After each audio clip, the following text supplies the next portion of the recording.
Football বিশ্বকাপ মানেই বাংলাদেশের মানুষের জন্য অন্যরকম এক আবেগ। প্রিয় দলের পতাকা, জার্সি, ছাদ জুড়ে সমর্থনের প্রদর্শন আর রাত জেগে খেলা দেখা সব মিলিয়ে বিশ্বকাপ যেন এদেশের কোটি মানুষের উৎসব। ২০২২ বিশ্বকাপের সময় ঢাকার রাস্তাঘাট, বিশ্ববিদ্যালয় ক্যাম্পাস, এমনকি গ্রামাঞ্চলেও যে উন্মাদনা দেখা গিয়েছিল তা আন্তর্জাতিক গণমাধ্যমেরও নজর কেড়েছিল। ফিফা নিজেও বাংলাদেশের ফুটবল প্রেমের প্রশংসা করেছিল।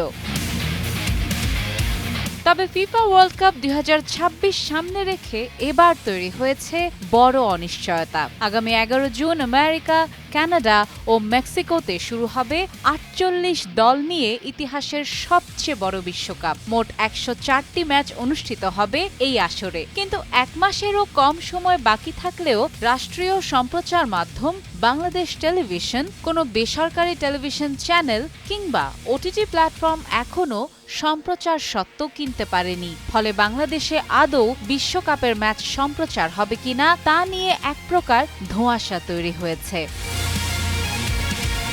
জানা গেছে, বাংলাদেশে বিশ্বকাপ সম্প্রচারের স্বত্ব পেয়েছে সিঙ্গাপুর ভিত্তিক প্রতিষ্ঠান স্প্রিংবক প্রাইভেট লিমিটেড।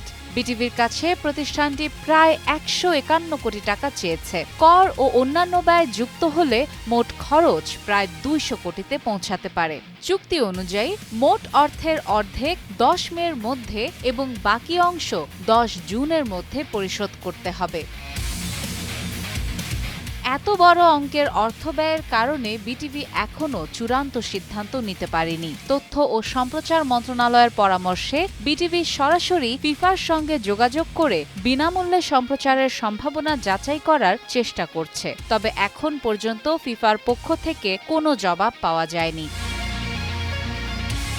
এদিকে বেসরকারি সম্প্রচারকারীরাও স্বত্ব কিনতে তেমন আগ্রহ দেখাচ্ছে না, কারণ অধিকাংশ ম্যাচ বাংলাদেশ সময় গভীর রাত ও ভোরে অনুষ্ঠিত হবে। এতে দর্শক সংখ্যা কমে যেতে পারে এবং বিজ্ঞাপন আয় প্রত্যাশিত নাও হতে পারে। অন্যদিকে বার্তা সংস্থা রয়টার্সের ৪ মের এক প্রতিবেদন থেকে জানা গেছে, বাংলাদেশের মতো চীন ও ভারতেও বিশ্বকাপ ফুটবল খেলা দেখা নিয়ে অনিশ্চয়তা রয়েছে।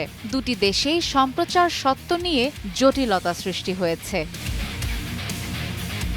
বাংলাদেশ ফুটবল ফেডারেশনের সহসভাপতি ফাহাদ করিম বলেছেন, আমরা ফুটবল প্রেমী জাতি। বাংলাদেশে বিশ্বকাপ দেখানো হবে না এটা ভাবাই যায় না। সংশ্লিষ্টদের মতে দ্রুত সিদ্ধান্ত না হলে কোটি কোটি বাংলাদেশি দর্শক ২০২৬ বিশ্বকাপের সরাসরি সম্প্রচার থেকে বঞ্চিত হতে পারেন। সাদিয়া ইসলাম, টাইমস টুডে।